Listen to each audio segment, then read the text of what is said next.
Hello student, question from the coding and decoding. In certain code language, mocks is written as MOCKS. Mocks is written as NNDJT.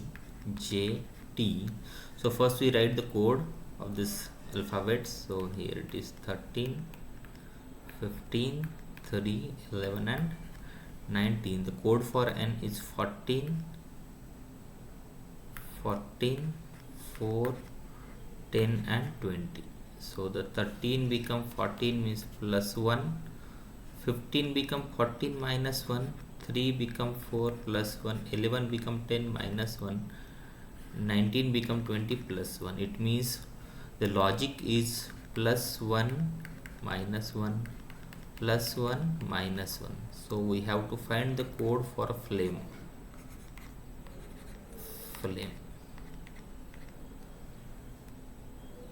After F, 7 means G, 12 minus 1 we have to do means the 11 is K, GK is the answer, so there is only one option, number B is correct, no need to find the code for the other letters, so we are go with this second option, GKBLF. I think it is clear to everyone. Thank you.